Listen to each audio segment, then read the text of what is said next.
going on, people? Welcome to your Connect podcast with your boy Busy B. I'm on here to get into a couple of things.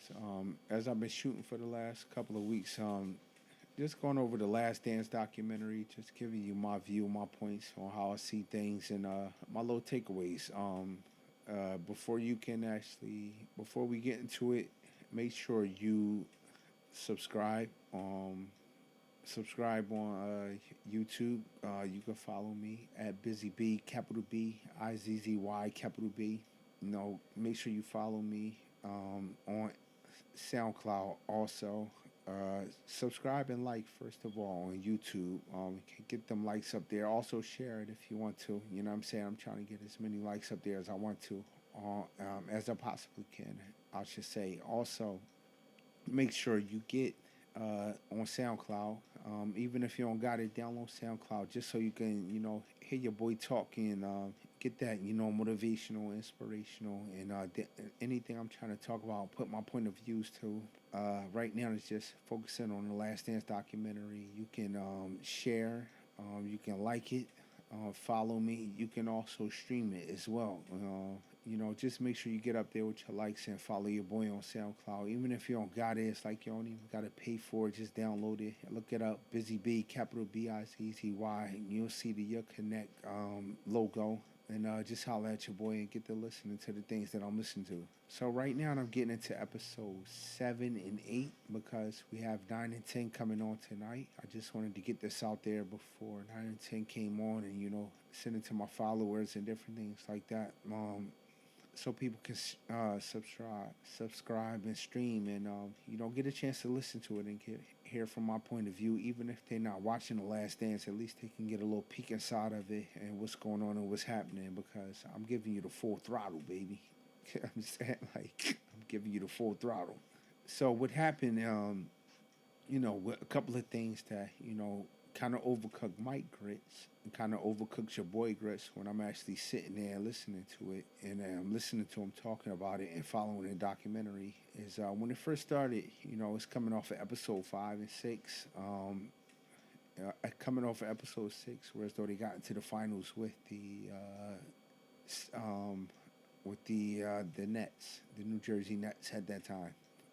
Where they had Kerry Kittles, they had Keith Van Horn, a couple of other people that was playing good at that time, and they were getting into the finals. And Mike was so confident, but confident with a little bit of cockiness because he knew he was that boy. He was saying, if we even lose a game to them, then the team has to be tired and has to be lazy. So, the first game was pretty tough. They took them to the wire. Mike and them balled out at the last. Would put them up by 3. Mike got the steal and then ran in and dunked and got the and one, I believe. So they finally pulled off that game, and I think they swept the Nets in those finals. That was in '93, I believe. And at that time, it was so much going on with the media getting into how much he was gambling with golf. And if you listen to the last podcast, I didn't get a lot into it, his gambling and stuff like that, because people gamble. I mean, shit happens. People don't just want to play sports all day. They want to do other things like that. So people do things on the side that they get into. Now, $57,000 to a golf hustler, that's a big payment off that you got to pay for. That's a lot of money. You know what I'm saying? It's small money to him because at the end of the day, what's that much money to a giant? $57,000 is like $57 to me, or probably $10 to me if you're looking at it. So to a golf hustler at that time, and then as I said, the magazines and the Jordan rules came out and stuff like that, and it was just telling them a peek behind the curtains, behind the scenes. But you don't know all of what you don't know. You don't know what you don't know. So a lot of them things weren't true. So we get into this, and they beat the Suns, and he had finally had it up to here, and it looked like he was exhausted at that time, exhausted mentally and physically, because it was a draining of just the media getting into his business, and then his dad speaking for him. Then he finally calling him Rashad to the side and saying, I want to talk to you before we get into these finals. And he did. Wound up beating Charles Barkley, in the finals, and Dan Marley and a couple of other players that was on the Phoenix Suns at that time. Wound up beating them. Now after he beat them, he was saying that it was so exhausting just being Michael Jordan at that time. So he wanted to get his main thing was being when he was alone, he was always at peace because when he leave out his hotel room, he's always Michael Jordan from Mike. Well, he's Michael Jordan, period. But he has to be on smiles and hee ha ha's and all chuckles because he it's like he can't have a bad day because if he have a bad day, then the media will criticize him for the shit that he don't get into and for the things that's not right. So at the end of the day, he did what he had to do. He was always alone, just smoking a stogie, just relaxing, just trying to get a peace of mind. And you see that in the documentary, I think 5 and 6, where it's told he just laid back and he just talks about the end. He can't wait for the end to be over and talks about how he's not going to miss it. Not going to miss it at all. So now we get into, what is it, the 93 season, the end of the 93 season, whereas though he retires because at the end of that day, his father had been murdered. Had been shot in the chest, and they found his car. And what happened, a little bit of a backstory like that is his father had been murdered. They sent the car to the airport for them to pick up his father at that time. His father wasn't there, so they just his mom and them just thought he was still playing golf with some people maybe in North Carolina. I think Wilmington, North Carolina. That he had been playing golf. Basically standing at a couple of his friends' house. He would sleep over. Next thing you know, he's missing for 3 weeks. And then they're really worried, trying to get a hold of him. They found his car in the. They found his car in the woods. I should say they found his car in the woods, stripped, abandonment. Looked like it was wrecked a lot. Now it's just time to find his father. They couldn't find his father, and I think a couple days later they wound up finding his father into a lake. He was into the lake. They found his father's body in the lake.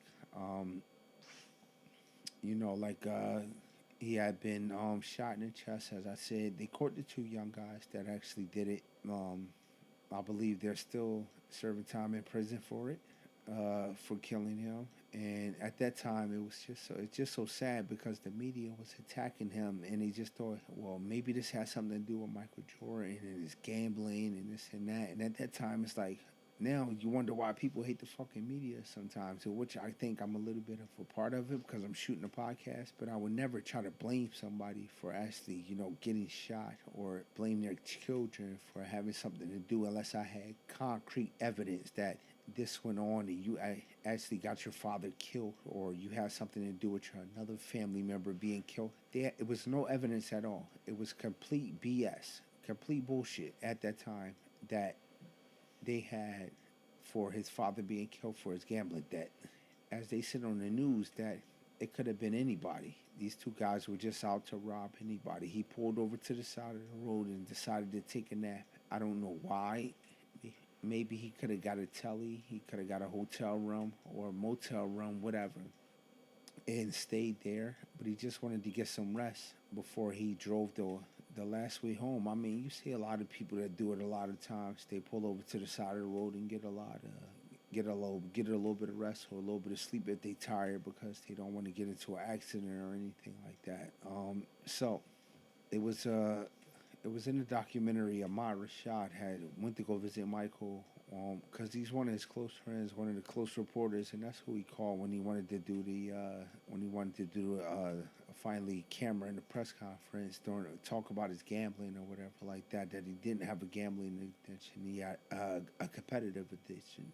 If you listen to the last podcast, then you'll hear it and hear me talk about it a little bit.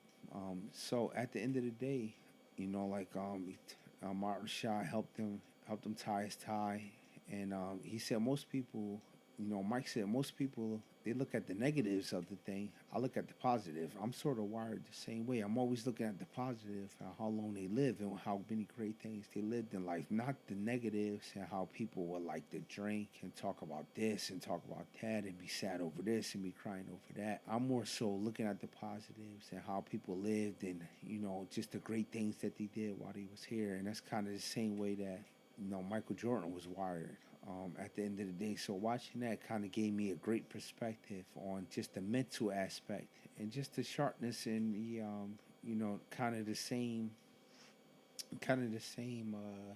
like mentally we're kind of not wired the same, but we had the same thought process and in that sort of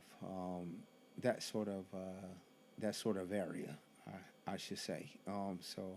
Just looking at the positive aspects of it. So he did go back and he did play basketball for a little bit, but then he decided to retire because it was a lot that was going on. The media is in his business. They're blaming him for his father's death. Meanwhile, he did put out a press release saying that how could people dig into his open wound, and the media was just cruel about it, thinking that he had something to do about it. It was just fucked up. It's just really brutal. It's like people, and he said that it hurt, but it didn't hurt from the ones he didn't take full advantage in believing of it because he had his loved ones who knew that he had nothing to do with it, and people who cared about him who knew he had nothing to do with it. So that's what mattered the most to him.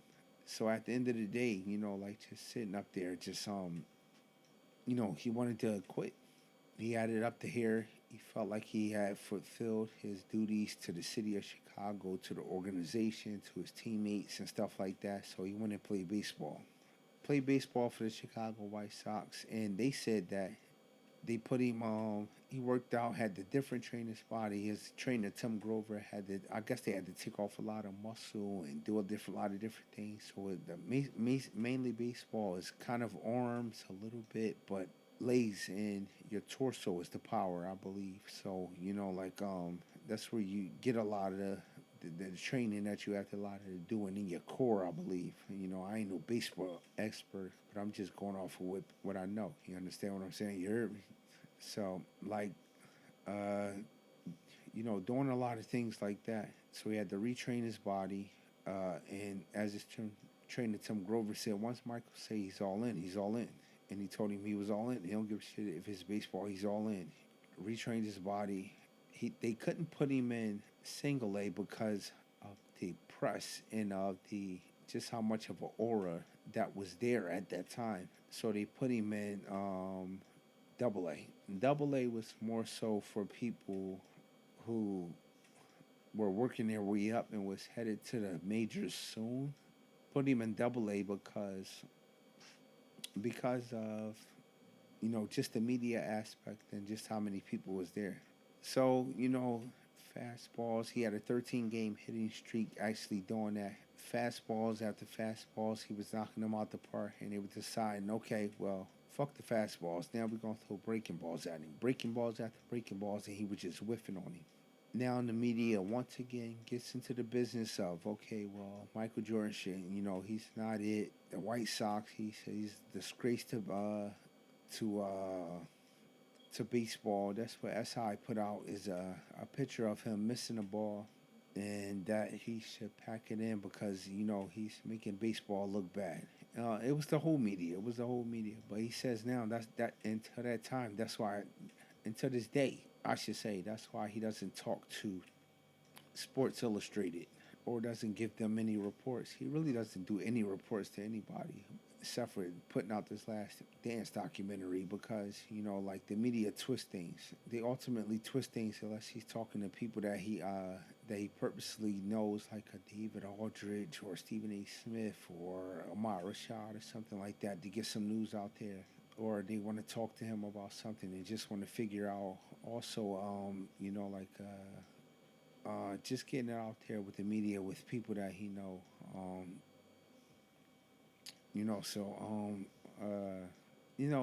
Just trying to get it out there. So he trained his whole body. So with them putting it out there, he said that it was an insult. They because if they would have came to him to talk to him about the story, then yeah, he would have went at it, and they could have wrote whatever they wanted to write. But absolutely, they didn't.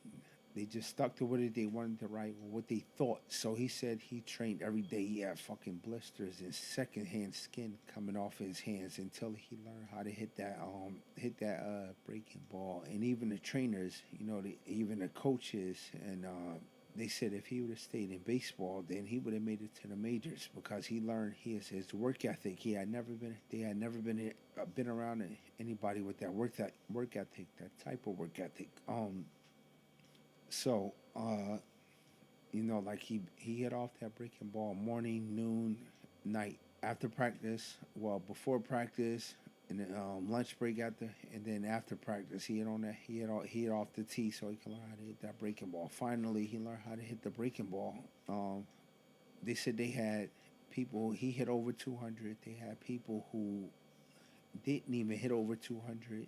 That was, like in Double A who was really good. Uh, didn't even have people do that. They just showed you the work ethic and the competitiveness that he had. So at that time, like he had baseball was in a strike, and he went back to just contacting B.J. Armstrong, and like the crazy thing about it was contacting B.J. Armstrong and making sure they get back to practice and uh, well, with him not doing anything, going to BJ and saying, let's go to lunch or breakfast or whatever like that. And they got back to going. And BJ said, it would be nice if the fellas got to see you, just come over and say hi. So BJ told him, you're old, I can kick your ass now. So they wound up getting into a one-on-one. He kept doing it for days and days and days, kept going back to practice. And at that time, it was kind of crazy because you go back to after they played, and I believe it was 93, after they played the New Jersey Nets, they played B.J. Armstrong and the Charlotte Hornets. And B.J., because he knew the triangle, kind of did the rah rah and yelled at him once they won the game and yelled at the bench or whatever like that. And Michael said BJ should have known better. You know what I'm saying? Like BJ should have known better. Like to do something like that. And he said, now I'm gonna have to dominate this guy. And from that point I did. And BJ just said, I had a moment. Like, damn, y'all can't blame a nigga for having a moment. You know what I'm saying? Like, can't blame me for having a moment. I had a moment. I hit a game winning shot, and just had one of those moments. But Mike is still saying you should have known better. So he came back to. He wound up, getting back to basketball. Now my point, takeaway from that was, like I'm just saying, his agent saying, from his agent at that time saying, well, he put out a couple of press releases or showed Michael that a couple of press releases that he would put out saying that he was back, and Jordan didn't like him. So at the end of the day, he just basically said, in 2 words, I'm back. He let him write it himself. He said, how about you write it? And it was, I'm back. So he came back. I believe his first game was against I forget what his first game was against, but he came back his first game. You could see he didn't have the muscle tone. He didn't have the type of muscle tone because he had took it all off and trained his body into playing baseball instead of playing basketball. The skills was there, but it tiresome. He didn't, like he said, he didn't have his body ready to come back at all. The skills was there. They showed the Jordan, and I guess it was like Charlotte. This was Charlotte at that time. As a matter of fact, they played them, and it was a back to back. That's what happened. It was a back to back. B.J. Armstrong had his little rah rah moment, hitting that, and not the playoffs, hitting his little rah rah moment in the back to back, and it was a story of a guy that played for the New Jersey, the Bullets at that time. That played for the Washington Bullets. We had about 37 in the game, and Mike said that he told him, nice game, Mike, because Mike couldn't really hit a shot. It was just going off. It was things that was going off the boards, hitting backboards and stuff like that. He had a couple of shots, had a couple of points, but the guy had 37, which had more than Mike. And he said that he put his arms around him and told him, nice game, Mike. All in all, which we find out now that was not a true story. He told him, he told people, watch what I do on the next night, because they played them in the back to back. I'm going to have more points in the first half than this guy had the whole game. Now he wound up having about 36, wound up shutting the guy down. I think he had like what 4 points or something like that. Didn't play a good game, and then we find out later that that wasn't a true story at all. Mike just made it up. He found any little bit of competitiveness that he had, anything that could tick him off, which happened with B.J. Armstrong when he kept looking at the TV and saying, you know what? Okay, he had his little rah-rah moment, but we played them, and yeah, it was the playoffs, as a matter of fact. Excuse me. Just waking up, getting everything refreshed in my brain, and swept him. So, like anything he could have got to give a little bit of competitiveness at that time, he did it. So he came back. He met Orlando in the playoffs because he wore number 45 as he came back, because he wanted to decide that 45 was the first number that he wore in high school. And he wore that playing baseball as well. So as they lose, playing against Orlando, which Horace Grant was not even with the Bulls now because they didn't renew his contract. He went over to Orlando, which had a young Shaq, a young Penny, and Derek Anderson, just a young whole squad. So at that time,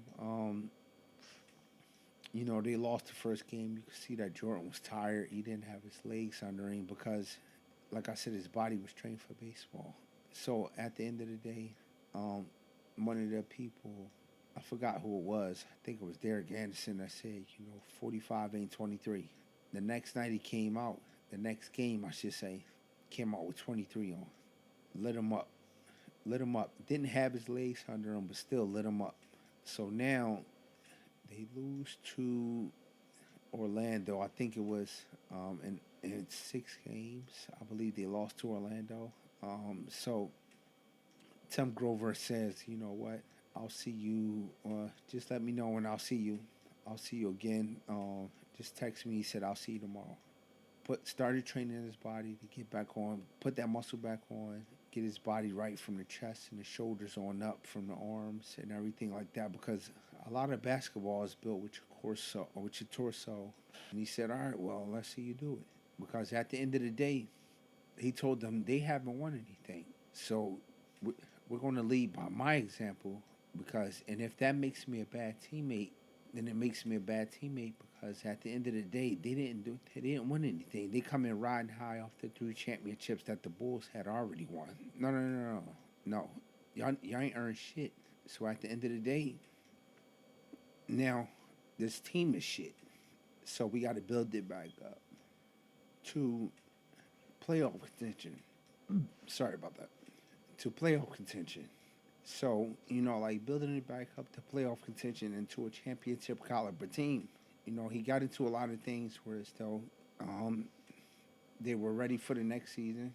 And he also, he bullied poor Scotty Burrell, because at the end of the day, Jordan was on him like white on rice. You understand what I'm saying? Like he was pushing him, because he said that Scotty had the talent. He just didn't have the drive.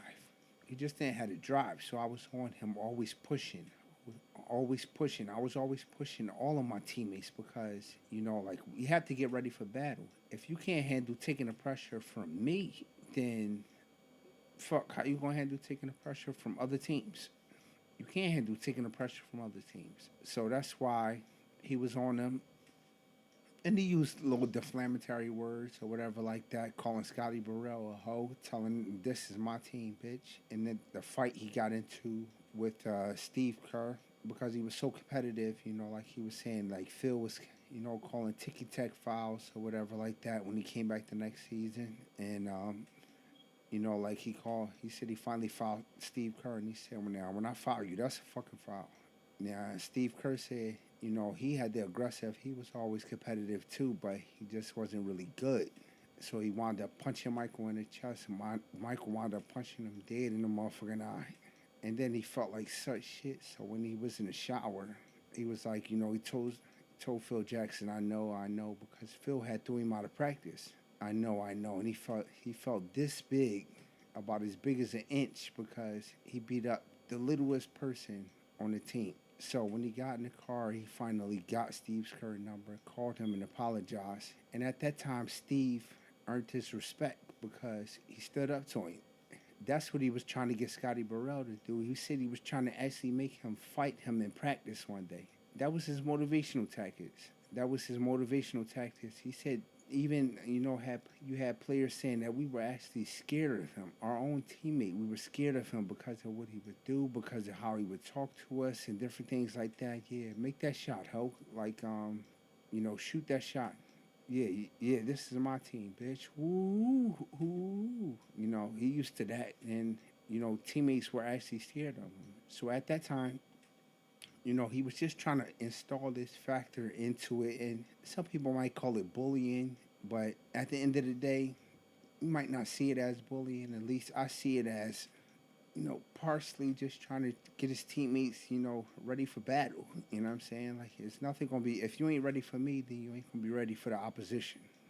Basically, that's how it was. So Steve Kerr earned his respect for standing up to him, and also, with him doing that to Scotty Burrell at that time, he came through in the clutch in Game 3 when they played the New Jersey Nets. Came off the bench for 22 minutes and put up 23 points, I believe. So he was ready for him. He actually was getting him ready for battle at all times. So, like he said, that's the way that he played.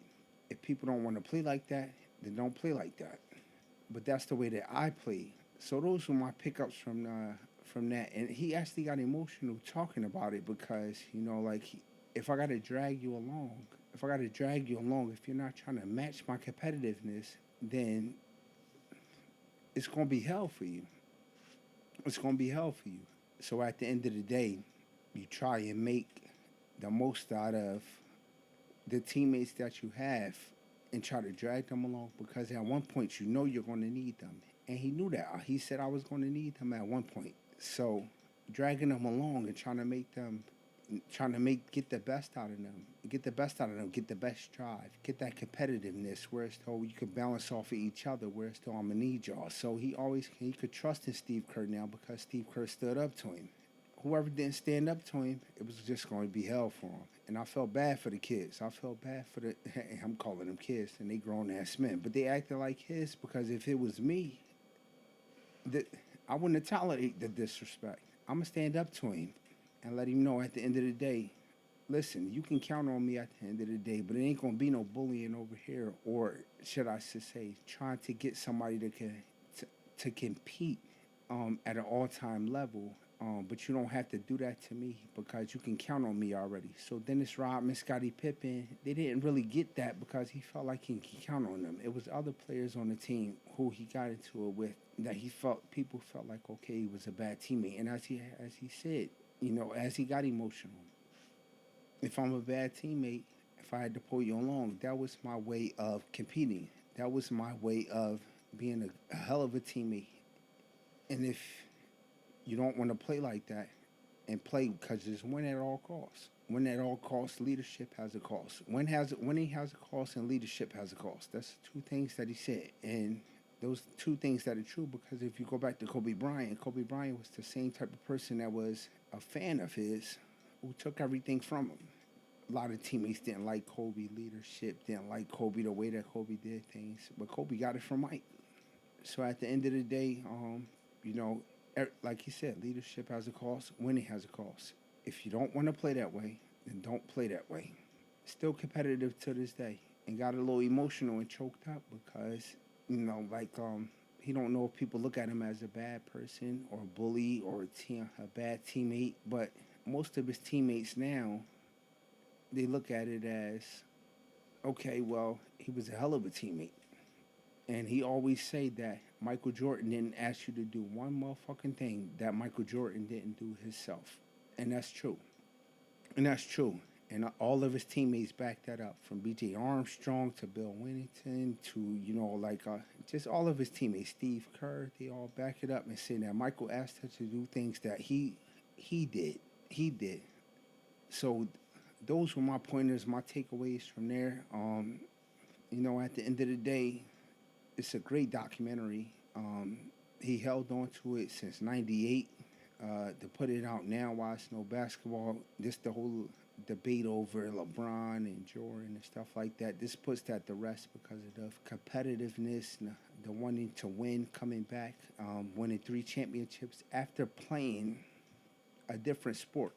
After playing baseball, coming back and winning 3 championships. And they did meet Orlando in the playoffs after he had lost. He did meet Orlando in the playoffs that next year. And what they do, sweep them 4-0. The greatest of all time, man.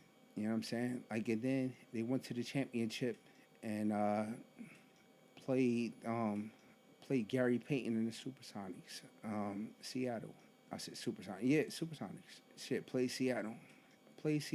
It was so crazy because they put him down 3-0, and then Gary Payton, who was the defensive player of the year, who was one of the best shit talkers and one of the best trash talkers in the NBA that can be there that you have ever seen.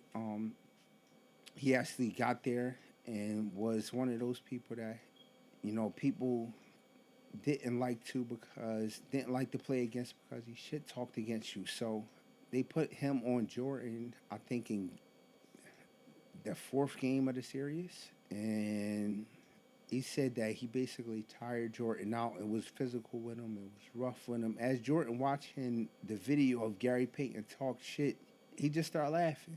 How much of a disrespect mode that is. He's laughing. He said the glove. I have no problem with the glove at all. He just had a lot of different things on his mind because it was Father's Day.